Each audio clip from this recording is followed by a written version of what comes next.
All right, welcome back to another episode of Knicks Morning Coffee Recap. I am Mr. King. Please like, comment, subscribe, and here we go. All right, tonight is our second game of the season against the Boston Celtics. They are without their big star, but nevertheless, they are still the Boston Celtics. They are still one of our best rivalries. Now, the Knicks are also without several key players, and that seems to be a big topic going on a lot of the NBA, ESPN broadcasts. Now, we all know we won our first game, beating Cleveland Cavaliers at home, which was a great sign because last year, remember, they swept us all 4 games, and we also had 5 guys with 15 points or more. So that's kudos to the Knicks for coming out and giving us a playoff-type atmosphere in the fourth quarter. That's a nice test for us going forward. Now, one of the big questions for the Knicks is the injury reports. Now, Brian Windhorst from NBA Today, he seems to feel that the Knicks are not being totally honest about some of the players' injuries and how the team is using it. So what we know is that Mitchell Robinson will be load managed. Now, we also find out that had this been the playoffs, Mitchell would be playing. Josh Hart, who had an injury early in the preseason, we have not seen him yet, but he has been on the floor and is questionable for tonight. Karl Anthony Towns was questionable for the last game. I believe they said he may sit out tonight. He has a quad strain. He only played last game because he wanted to not disappoint the fans. So I don't know if that was a great idea or not. If a lot of the medical team, if they're 50-50 in this situation, then leave him out. We understand that you want to be here for the city and for your guys, but right now we have to be careful. And then you have OG Anunoby, who played with an ailment. It didn't seem to affect him during the game from what we see and from the amount of points and rebounds that he put up. He played a monster game, but at the same time, we also have to be cautious. I, for one, believe that the players I would like to see on the floor. So with the injuries that we have now, we really don't know when we're going to see the real total 5 and 6 guys out there together. Right now, that remains to be seen. Now, that comes down to you as a fan. How comfortable are you not seeing a total team out there for the start of the season? We all know the big fish is to get to the end of the season and get to the NBA chip. Now, I also believe that the Knicks last year, our medical team have won awards for keeping our players injury. But nature has a way of taking on its own lead and doing what it has to do, and guys just get injured. I was surprised that leading up into the preseason, that guys had more serious injuries than were let on. Again, who are we? We are the fans, but we follow and we have expectations. And, you know, as much as you can keep everybody honest, you're not sneaking up on any teams, not allowing teams to know who's playing and who's not playing on the guessing game. These are all NBA players, and they'll adjust on the fly. And Cat made reference to that the last game so that Cleveland couldn't prepare for him. They know everything that Cat can do. All right, so nothing Cat do is going to surprise them. Him not playing will be the only thing that would surprise a team because they know that he's one of those kind of quiet dogs that like to be out there and you know, getting it done on both ends of the court.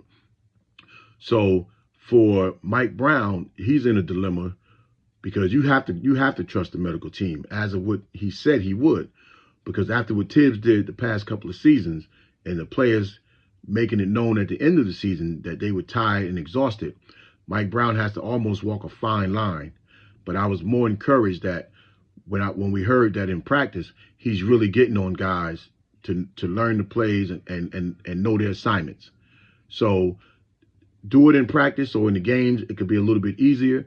But he knows that he will be under a microscope if he run these guys down to the ground. So he used 11 guys last game. That is something that Tibbs did in the past couple of years in the beginning of the season. Tibbs did go deep into the bench, but we know that that's not going to sustain any team. But 9, 10 guys is something we're going to see on the regular as the season get rolling. Now, before I even go into the next topic, I just want to say everybody knock on wood and cross your fingers that none of our guys turn up in this NBA gambling scandal. I'm not going to jinx it by going into the details, but I don't think any of our guys are that tight, and we'll just try to hope that our kids' names stay out of it, because these boys on our team, they know they're fighting for a goal, and all that foolishness, if that's what it is, we don't need that type of a distraction. All right, so we'll move on to that. We talked a little bit the other day about Tyler Kolek. I don't want it to go unnoticed of what he did the other day for the team. Now, the two people I will be watching tonight, and one is Tyler Kolek. Now, this is all depending on, too, Josh Hart playing. You know, there's rumor that he may suit up tonight. He may not. But could Tyler Kolek put together a second game the way he did? You know, I mean, he had 7 points. He ran the show. He had several assists. But it was the hockey assist that impressed me the most. He knew that if I give it to you, you're going to kick it to the next person. And that seems to be Brown's philosophy anyway. And then also, Gabaserli. Can he now start to find a little bit more of his niche? And it's going to take him a while, I think, to get his. But can he find his niche and navigate in this offense? I think he's going to be fine defensively. They all going to have to learn coach's system. But we're going to need that help from that big man. Because Hokporty seemed to show that he grasped a little bit of what's supposed to be done already. So if we can get Gershon to at least start getting into the right direction of molding himself into Brown's way of thinking offensively, along with his international skills that he brings into the team, then I think we're going to be fine. So we already know what the other guys are going to give us. I'm not worried about Jordan Clarkson. You know, he's a bucket getter, and he'll know when to get his. He'll figure that out. But it's the other two guys that we have to try to find a way to, when they get minutes, that they're going to be productive. And Gershon is going to get a lot of minutes with Mitch in and out of the rotation. So we're going to need him to, when he pick it up, that not only figure out where he needs to be in rotations, but also utilize some of his speed and some of his skill set on the offensive side of the ball. And that also keeps everybody hungry on the defensive side and also on the rebounding side. So this is only our second game, but it's a lot of little knickknacks, that we have to look at and pay attention to, because we know this long journey that we're on, we want to get better and better as the season goes, so that when the playoffs start, we're not one of those teams that get bounced early because we're not prepared. We want to be prepared and on point. Now, as for Jalen Brunson, he had I would say he had a very good game. You know, it's sometimes not just about the scoring, even though he had like 23, 24 points. He shot 1 for 9 from 3. We know that won't really happen all the time. But even the shots he took, those were good shots, and they were shots that could be rebounded from. So, the captain, he did his job, and he kept everybody orchestrated and online. And we're also going to need him to do the same thing tonight. All right, so my biggest concern, too, ask everyone, how do you feel about the Knicks injuries, and does it matter this early in the season? Because we do have plenty of time to gel. 82 games is a lot of time to click, gel, and get on the same page.